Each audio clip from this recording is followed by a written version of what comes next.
So ఇక ఒకసారి morning న్యూస్లోకి వెళ్తే ముందుగా ఉన్నటువంటి ప్రధాన వార్తలు చూస్తే కూలిన విమానం దీనిపైన ఏదో ఉంది. రైట్, ఇక మెదక్ చర్చే స్ఫూర్తి, ఉపాధి హామీ స్కీమ్కు మెదక్ చర్చే స్ఫూర్తి అంటూ ఒక వార్తను చూస్తూ ఉన్నాం. రాష్ట్రాన్ని అభివృద్ధి వైపు తీసుకెళ్తాం సీఎం రేవంత్. మెదక్ చర్చి శతాబ్ది ఉత్సవాలకు హాజరు. ఏడుపాయల వనదుర్గకు ప్రత్యేక పూజలు నిర్వహించారు నిన్న ముఖ్యమంత్రి రేవంత్ రెడ్డి. సీఎం రేవంత్ రెడ్డిని ఆశీర్వదిస్తున్న మెదక్ చర్చి ఫాదర్ అంటూ. ఆసియా ఖండంలోనే అతిపెద్ద చర్చి కదా, ఆసియా ఖండంలో రెండో అతిపెద్ద చర్చి అది మెదక్ చర్చి.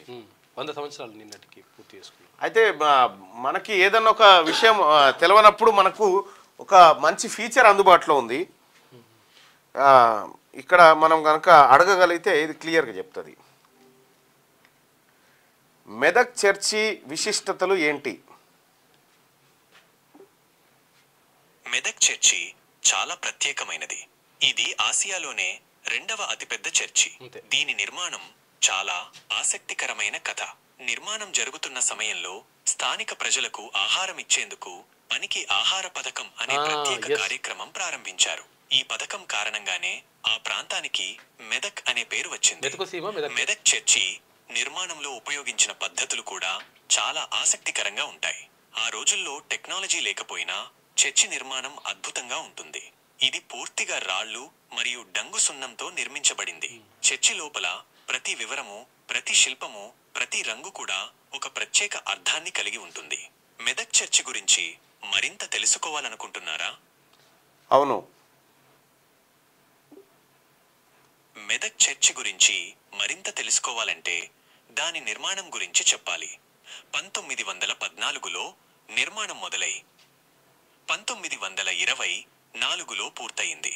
ఆ రోజుల్లో ఇంత పెద్ద చర్చి నిర్మించడం చాలా పెద్ద సవాల్. దీనికి చాలా మంది కార్మికులు చాలా సమయం పట్టింది. కానీ చివరికి అది అద్భుతమైన నిర్మాణంగా మారింది. మెదక్ చర్చి గురించి మరింత తెలుసుకోవాలనుకుంటున్నారా? ధన్యవాదాలు.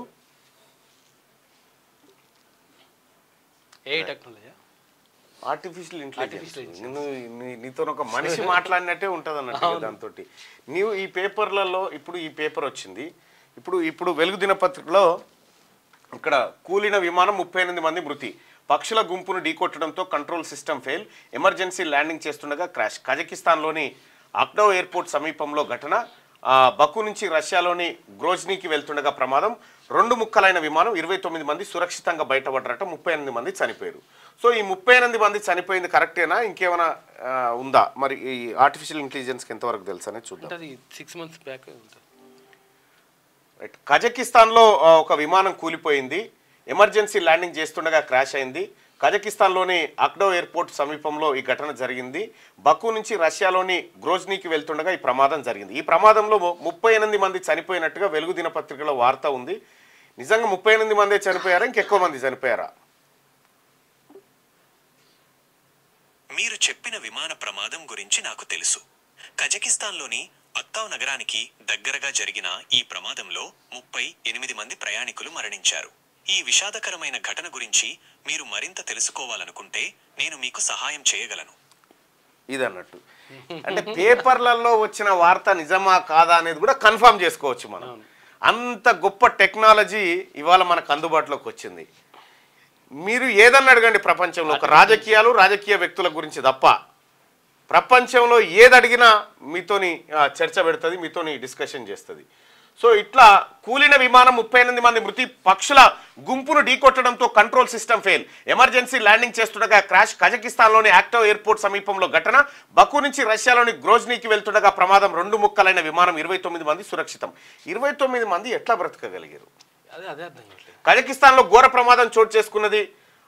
అజర్బైజాన్ ఎయిర్లైన్స్ కు చెందిన ప్యాసింజర్ విమానం బుధవారం ఉదయం ఆక్టో సమీపంలో కుప్పకూలింది. ప్రమాద సమయంలో విమానంలో మొత్తం 67 మంది ఉన్నారు. వీరిలో 5 సిబ్బంది ఉన్నట్లు అధికారులు ప్రకటించారు. పక్షుల గుంపును ఢీకొట్టడంతో ఇంజన్లో సాంకేతిక లోపం తలెత్తింది. దీంతో పైలట్ ఎమర్జెన్సీ ల్యాండింగ్ కు ప్రయత్నిస్తుండగా కుప్పకూలిపోయింది. ఈ ప్రమాదంలో విమానం 2 ముక్కలైంది. ఒక్కసారిగా మంటలు చెలరేయడంతో ఒక భాగం పూర్తిగా కాలిపోయింది.